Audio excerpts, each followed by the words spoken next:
Welcome everyone to today's webinar, Supercharging AR Productivity, How to Reduce Payer Hold Times and Manage Remote Agents with Ease, sponsored by Ontario Systems. I am Ayla Ellison with Becker's Hospital Review. We will begin today's webinar with a presentation and we'll have time at the end of the hour for a question and answer session. You can submit any questions you have throughout the webinar by typing them into the Q&A box you see on your screen. We look forward to hearing your questions. Today's session is being recorded and will be available after the event. You can use the same link you used to log into today's webinar to access the recording. It's now my pleasure to introduce today's presenters. Sean Yates has more than 20 years of experience in revenue cycle management, spanning both payer and provider sides, as well as the strategic leadership role at Experian Health.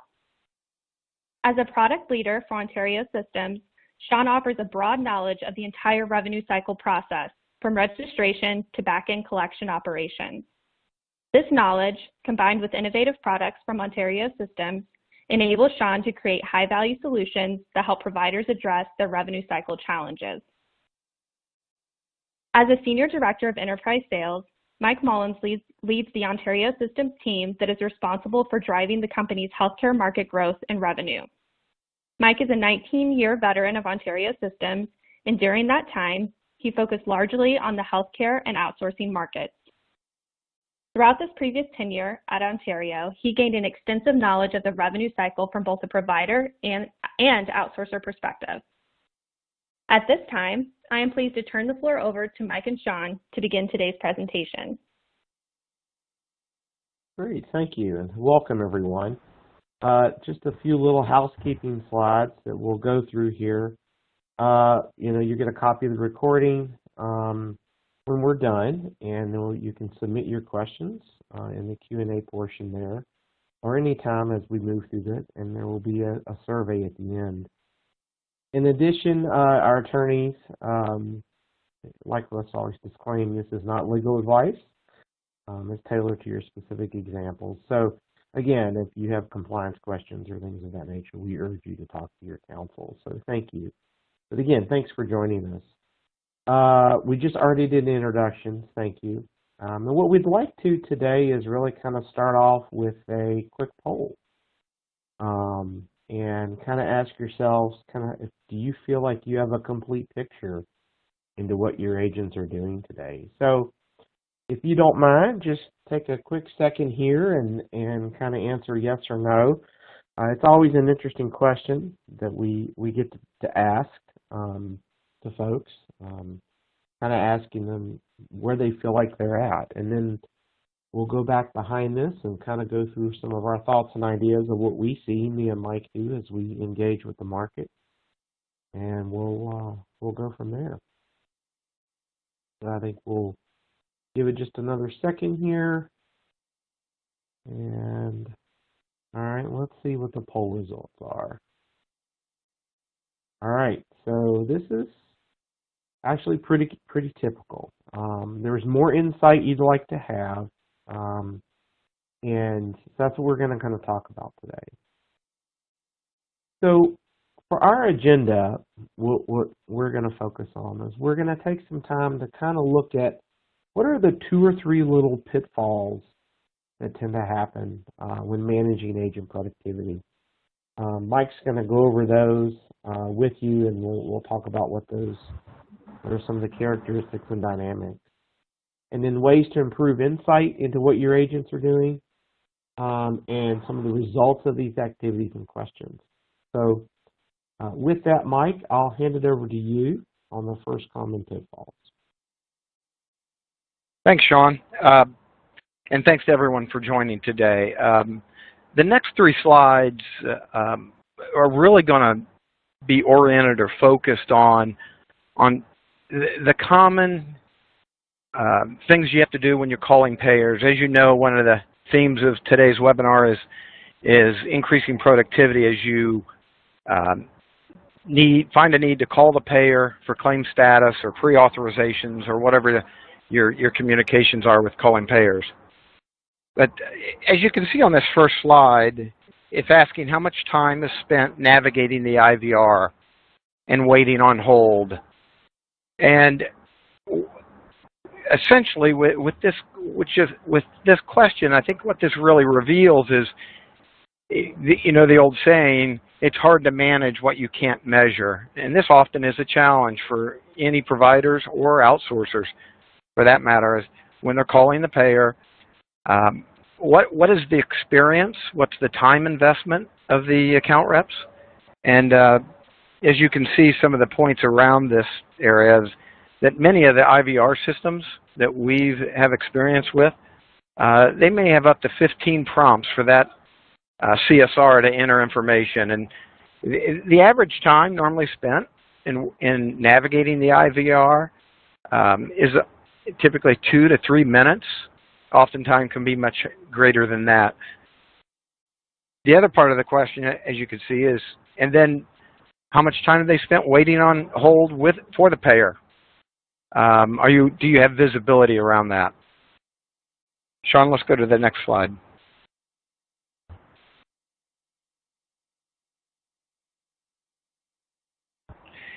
So in here, another common pitfall is, how do you determine the actual talk time with the payer? And I think most people on the call, as they indicated, don't have great visibility of what's going on throughout the day. When they do go to make the phone call to the payer, you probably do have visibility that they've made a phone call. But that time off hook, so to speak, when making the call, that could be consumed by hold time, talk time, and maybe even wrap-up time after they've hung up. It's often hard to know how much productivity time you're getting from your account reps. And let's go to the next slide, please. Oh, go ahead, Well, Sean. real quick, Mike, I was just going to add that I think that actual payer update time after they're off the call, that's the one that's really interesting that we've seen from our clients, is that it's not that they're wasting time dialing a phone number, or there's really long hold times, or they're not doing what they should be on the phone necessarily. It's the key is this time after they're done where they're updating the account. So when you view it on your telephony system or whatever, or your account screen, you see this big long time. And what they actually spend updating after they're off the call is the intriguing piece. And we'll go into that a little more as we get into it. But that's the one that usually consumes and the one you can control along with some others. But good points. I think, yeah, good point, Sean. I think another point that this raises is when you don't have this kind of visibility, how do you set realistic production goals for your account reps? Obviously, it's hard to be specific by payer, but without these kind of metrics and visibility, often it's hard to set accurate production goals that are realistic for them to meet. And then the next pitfall, obviously you're training your account reps to maximize their time when they get the payer on the phone, but do you have visibility into that? Are they really working as many claims as that particular payer will allow on a single phone call? So again, that ties into realistic production goals that they need to achieve, and really being able to measure that, having visibility once throughout the call. What are they actually doing with the payer? Sean, I'll go to the next slide, please. Okay, great. So we talked about some common pitfalls. So we're just curious to that 20% that felt like you had insight. You know, do you feel like today you have that complete picture? I mean, you know, as we talked about, Mike alluded to, is that if you've got 15 prompts and you're on hold for 10 minutes for payer A, but payer B is, you know, 3 prompts and 2-minute hold time, their talk times could be exactly the same, but their collection goals could be totally different, what they accomplish. So it's into that insight. And then how much time are they spent updating after the call? So just taking a quick second to get a little pulse here to see where you're at. And we'll wrap that up here in 3, 2, 1. There we go. So about the same. I mean, relatively. If you got better, so that's interesting. So I think what we'll do now is, now I want to talk a little bit about, let's see, looks like we moved to a different spot here. So here we go.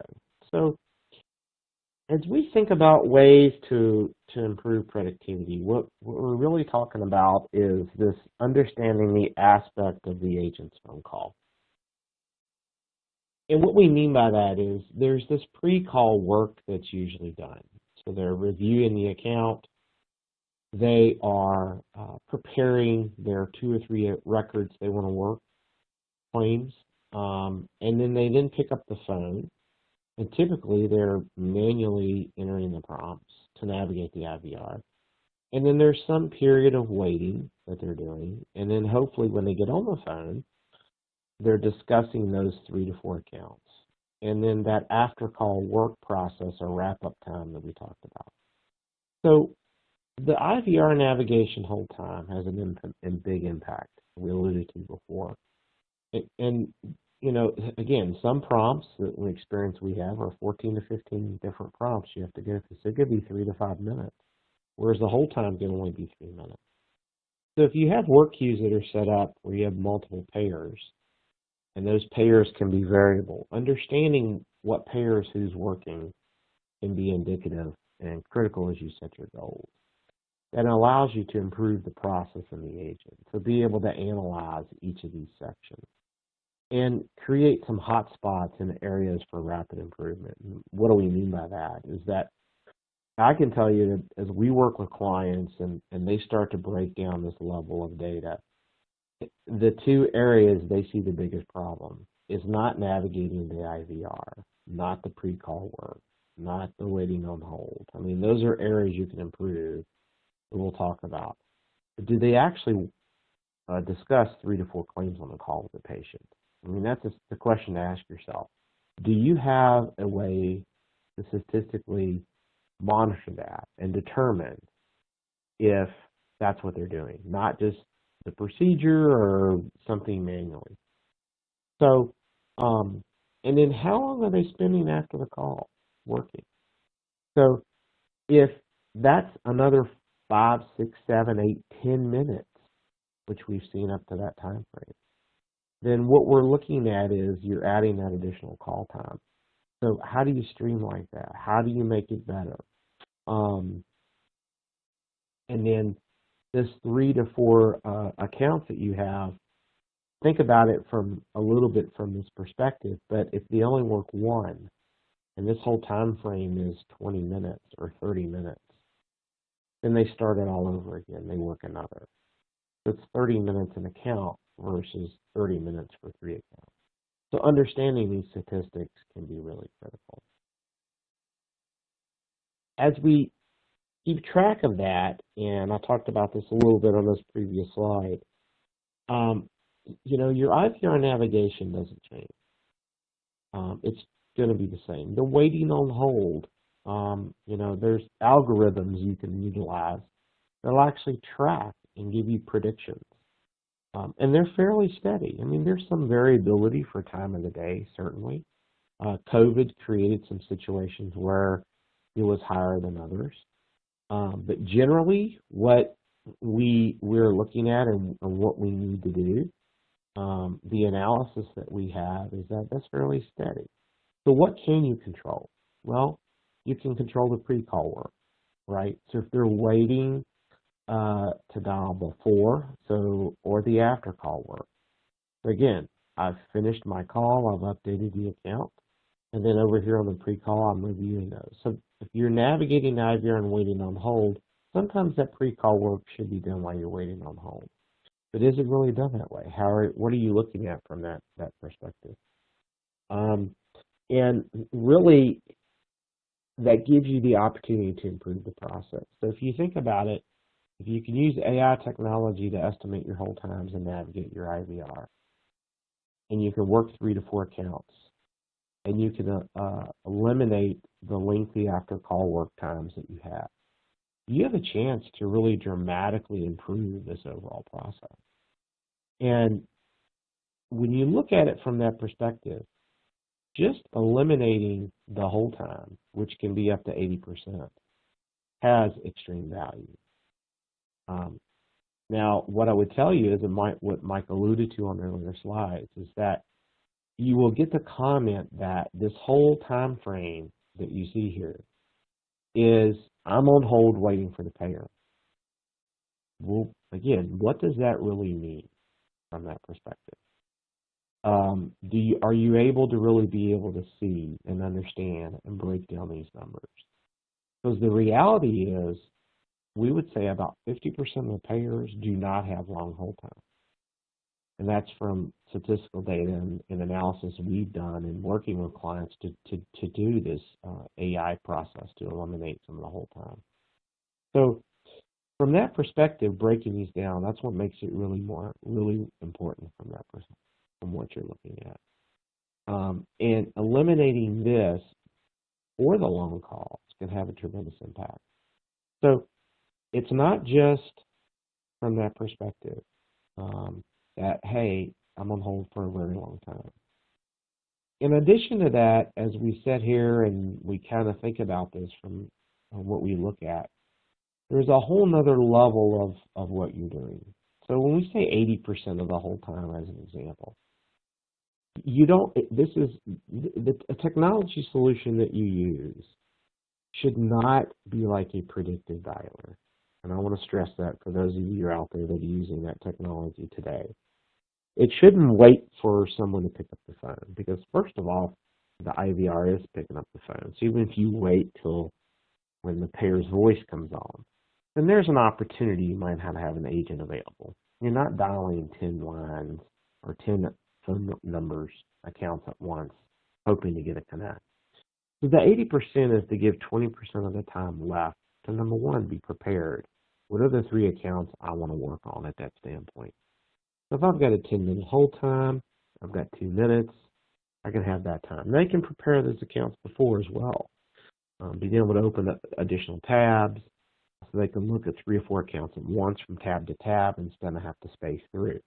Again, we're talking a little bit about functionality and the ability to manage that productivity for that agent. Productivity is being able to have quick and easy access to those accounts.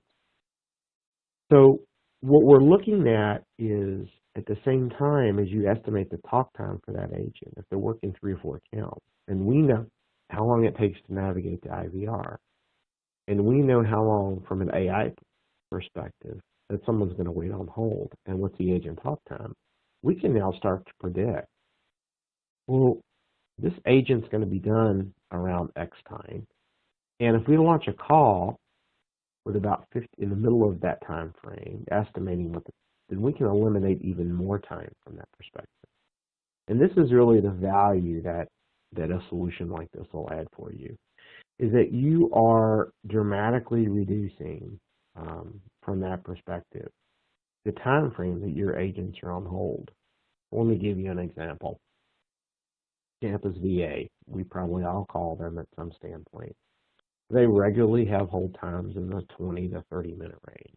Let's use 30 minutes from that perspective.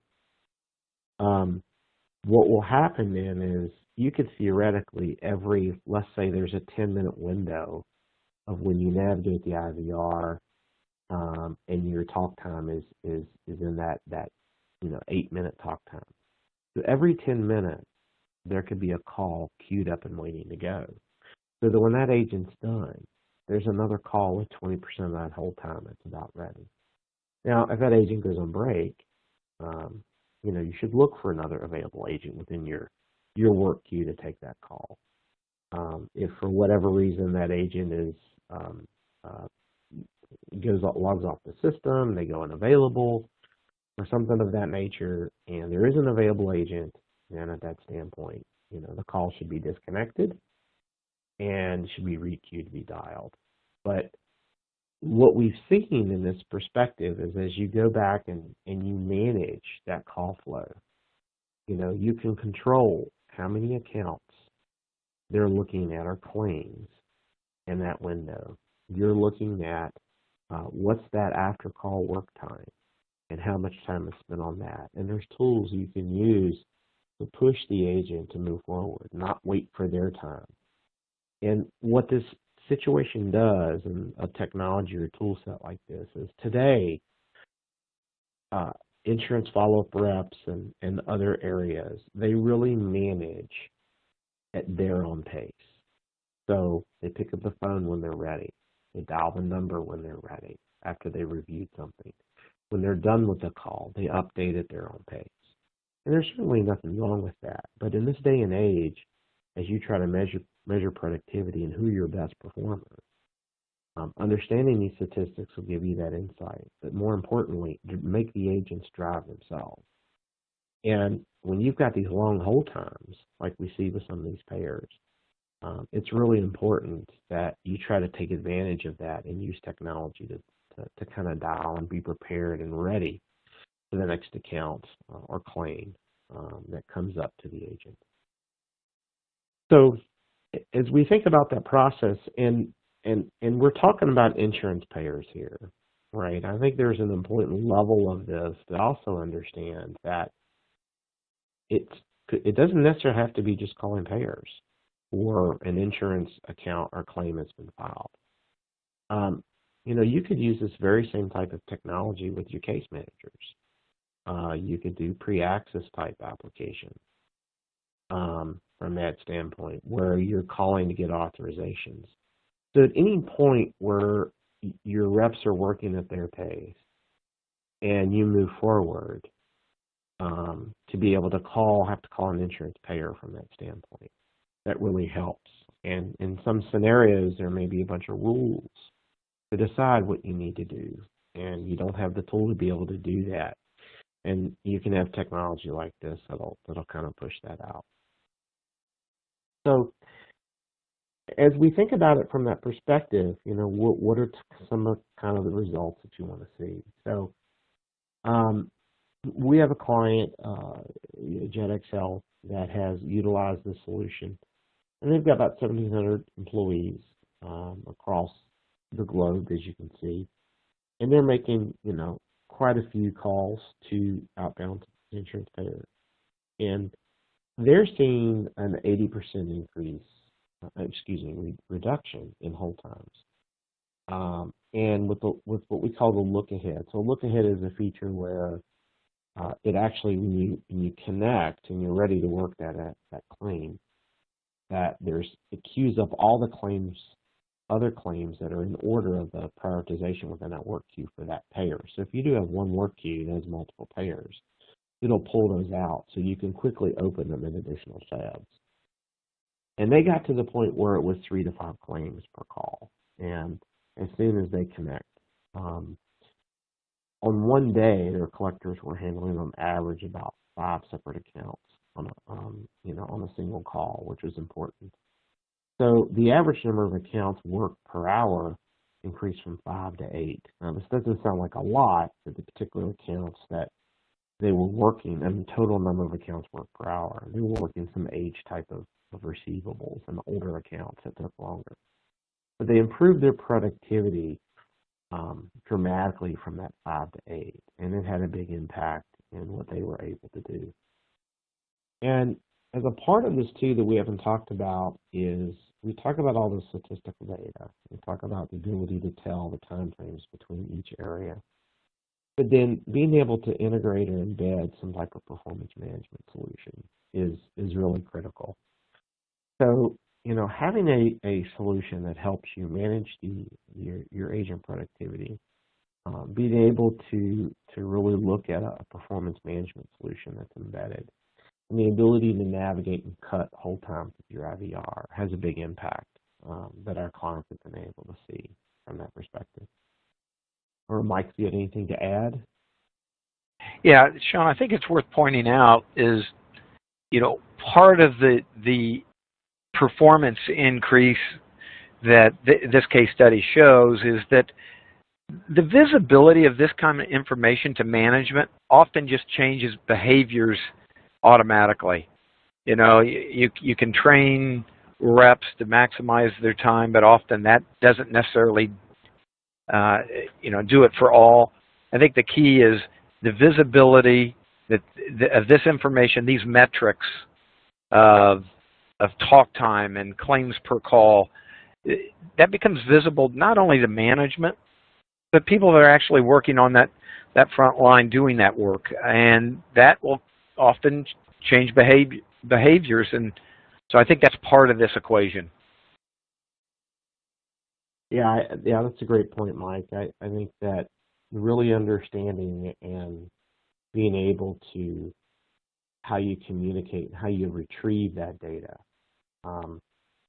For example, from a QA perspective, when you're QA-ing accounts, as an example, usually those are just someone goes in and your QA analyst and they'll pick accounts. Well, if you have a system that randomly picks them, then there may not be that element of unfairness as we do that evaluation. So, absolutely great point. Well, the last thing, we want to do another quick poll, and then we'll open it up for some Q&A. But, do your reps, work out of an EHR or standalone workflow platform? I just try to get a sense of the attendees of how you kind of operate today, what that looks like.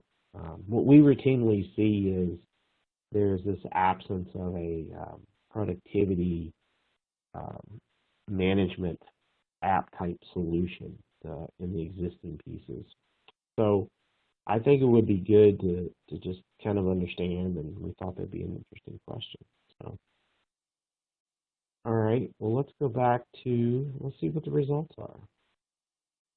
An EHR system. Yeah, that's typically what we look at. So I think that one of the things I would point out is that the solution we're talking about, and we would recommend this, is that it doesn't negate the investment you made in your EHR system, right? It's kind of silly to say you're going to go out and buy a whole other EHR system just because that is an agent productivity tool. And that's not what we're necessarily saying. We see that there's gaps that typical EHR systems have, where you're trying to get insight into maybe what your pre-access, what your case managers are doing, and then what your insurance follow-up reps and denial reps are doing, as an example, and even self-pay from that extent. So they still work out of your EHR system. This is just something that's a layer that sits on top that gives you that insight that you need. So, great. Well, hopefully you got some insight out of this. And what we'd like to do now is kind of open it up to questions and see if anybody would like to ask questions. Great. Thank you so much, Mike and Sean, for the fantastic presentation and discussion. We will now begin today's question and answer session. So please submit any questions you have by typing them into the Q&A box you see on your dashboard, and we'll try to get through as many questions as we have time for today. If we don't get to your question today, the Ontario Systems team will follow up with you after the webinar to make sure it gets answered. We've already had a few questions come through during the webinar, so I'll go ahead and get started with those now. And Mike and Sean, I'll just read the questions that come through, and just either one of you or both of you can chime in with your responses here. So the first question we had come through was, how do your clients manage agent productivity when hold times vary across payers? Sean, let me take this. I think what is important, because that is an everyday occurrence for anyone who's calling payers.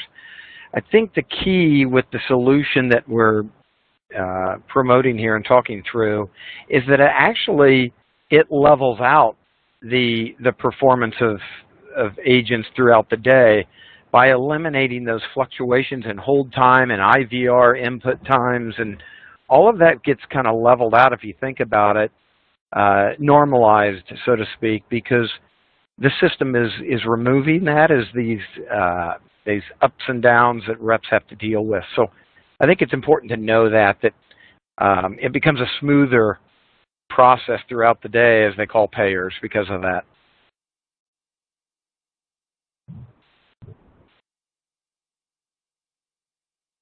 Great. Thank you so much. And we've had a few more questions come through. The next question, this person wants to know, can we use AI, artificial intelligence, in denial management? Yeah, it's a great question. So the answer is yes, in the sense that how we've got it orchestrated and how you navigate and estimate those hold times, if that's where the question's coming from. You know, is there an AI component to analyze denials and do things of that nature? That's a different set of tool sets that we can talk about. But if you talk about calling denials to figure out what's going on with the denial, then absolutely yes. So the way I would say I would look at this is what are any place where you're calling an IVR, it has prompts and you have some level of hold time. So if you connect right away, I don't know that this tool, the AI to wait on hold will be of value to you. But there's other tool sets like prompting the account and getting rid of the update of the call time, so that we can utilize. But what I would do, definitely you can utilize it to make that. And that's what our clients are thinking about, all these different use cases. So great question. Great. Thanks so much for clarifying there. The next question that we had come through is this person wants to know, does the solution work on a per user, per rep license basis, or does the solution grab an available license when the user or rep needs to give an outbound call? Mike, you want to take that one? Yeah, if I understand the question, it is designed based on the a per user basis, the number of concurrent reps that are assigned to make calls to the payer. So it's dynamic. We know that you know, in some organizations, not everyone calls all day long. It's just part of their daily function, part of the day. In some organizations, it's more specialty focused. So you've got reps doing website navigation and other functions, and then you've got specialty teams making the calls. So depending on, you know, either profile of the organization, how they run, the licensing is dynamic, and so it allocates based on usage per user. Hopefully I answered that question. Great. Thank you so much, Mike. I think that was, I think it did, and that's extremely helpful. We've had a few more questions come through that we'll try to get through here. Let's see. This person's asking, can we use some AI in queuing Blue Cross Blue Shield claims as per alpha prefix? Yeah, that's a great question. And we run into that issue, and the answer is yes. So one of the way that our tools work is that we have the ability to become much more refined based upon data variables and rules before you even start making phone calls. So as an example is an alpha prefix that you allude to. We can designate that as a specific payer, and then that standpoint, it can drive it to a specific IVR workflow. So we do some pre-processing with the data that comes in. If you're familiar with some of the other major EHR tools, their work queues are not as dynamic, and you may not be able to break it up in that direction. But we're able to do that and get some efficiencies of scale. So great question. And yes, Blue Cross is probably one of the more bigger pains as you're making these phone calls. Great. Thank you so much, Sean, for talking us through that there. The next question that came through, this person's they're wanting to know more about how IHM works. So how does it work to prepare accounts so that the agent is ready to talk about multiple accounts when they get connected to a payer? Yeah, great question. So I kind of alluded to this a little bit before from from the response. But so the data is absorbed. So you already have your work queues in your host EHR system, and we're not designed to replace that. That's not what we're trying to do. But you download that data. Those work queues may not be as defined as you want to be. But we can split those up. The alpha prefixes, as an example I alluded to. And we can do other things. And we've got some more detailed ability to refine those work queues. Well, that then directs the account to where it needs to go. So if there's a status on the account, there's a specific billing indicator for those of you who use Epic, and that means to go do this. We can refine that information and drive it to where it needs to go to what we call a resolution action. Because what you don't want is the agent to look at the account, have to figure out what to do, and then send it there, or then make the phone call, or go get medical records. What you're able to do is now start fine-tuning what these things do. And we didn't talk about this as much on the call in the webinar, but for those situations where you have that happening, you want agents who are just making phone calls to utilize the system. If they have to stop and then go in and do something else because they're looking at the account, it interrupts that pattern or rhythm of what the software is doing. So when that happens, we can queue up those accounts, put them into one pool for multiple payers or single pools, however you want to do it. What those agents do is when that account comes up to them, they have what we call this little look-ahead gadget over to the right, which queues up what are the next claims or accounts for that payer. And they can open additional tabs, and then they go into Epic or Cerner or whatever system you have and update information. So we're not doing any updates. It's just driving that productivity for the agent. So great question. Great. Thank you so much, Sean. And it looks like we have time for at least one more question, or maybe a few more. And the next question that came through, this person is wanting to know, what is the average calling time of an AR day as per current industry standards? Does that question make sense? I'm not sure if I was reading it correctly. Yeah, I'm not. The average calling time. So I think I understand what they're asking. What I would say from that perspective is that going back to that chart where we showed you the life of that call, and a lot of times what people are looking at are how long am I actually on the phone. So when I pick up the phone and I make a phone call to the payer and I'm navigating the IVR and I'm waiting on hold and I talk to the payer and then I hang up. And those are, that is one aspect of that call. So there's the time you might have before and preparing. If you do that, most good agents will while they're waiting on hold. And then there's the after call work. So you really got to look at that entire time frame. And that's the time frame we focus on, not just the time that they're averaging on the call. And then the hold time makes a dramatic difference, right? So if my hold time is 2 to 3 minutes, but I'm over here in the VA and it's 45 minutes, then yeah, how you know, the average. So as Mike alluded to before, being able to regulate that and coordinate that and figure out what those averages are and how you produce your productivity standards are critical. Doing an average call time per payer is generally across all your payers. I would argue that that's an incorrect stat because unless you have all your payers into one work queue and they're all working those and they happen to have the same number of VAs versus one that's 2 to 3 minutes, it's really hard to tell. Great. Thank we you provide so that visibility, though. Sean, I think it's important to note that we provide the visibility of those areas that you're breaking down.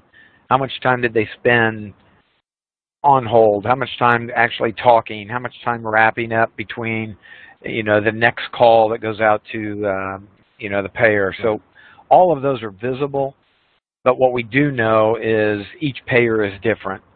Each has its own averages, and averages can be misleading because it can vary by day, time of day. So we take all that into consideration, that we know that this payer's average hold time on a Monday afternoon is going to be X versus, tomorrow morning it's going to be Y. It's going to vary, and all of that's taken into consideration. Yeah, great point, Mike. I kind of assumed based on the webinar, but yes, it's a great thing to bring up, so thank you. Great. Thank you both so much there for walking us through that and really giving us a good explanation of those metrics and what you're looking at. Let's see. We've had another question come through. It looks like how do you follow up on out-of-network claims? I guess I'll just direct that to both you, Sean, and Mike. Yeah. Okay. Yeah. No, it's your out-of-network claims. If you have typically systems will have payers assigned, but there's some rules, again, going back to kind of those alpha prefixes for Blue Cross Blue Shield. The ability to follow up with those and build out those rules when that data comes over can help drive from that perspective. So there has to be a data variable that we can look at. If we can do that, and we can drive it to a payer we've set up on our side, which then we'll have to a telephone number you have to call. So in the end, your agents are calling somewhere. We're looking at it from that perspective, and then we can build those rules and we get your data over in your work queues and refine them and point people in the right direction. So. Thank you so much. And before we wrap things up today, I wanted to once again turn the floor over to you, Sean and Mike. Did you have any final thoughts or any last piece of advice you wanted to share with everyone before we conclude the webinar today?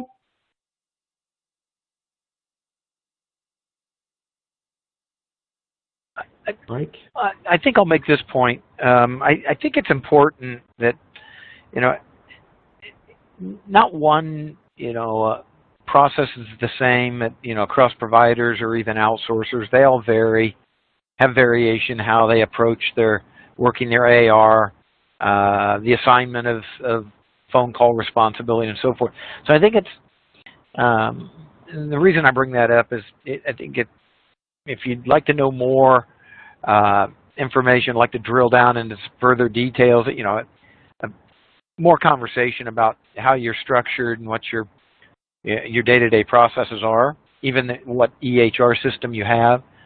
I think that a lot of that comes into play, and we can really provide some good input and ROI modeling. I think that would be beneficial.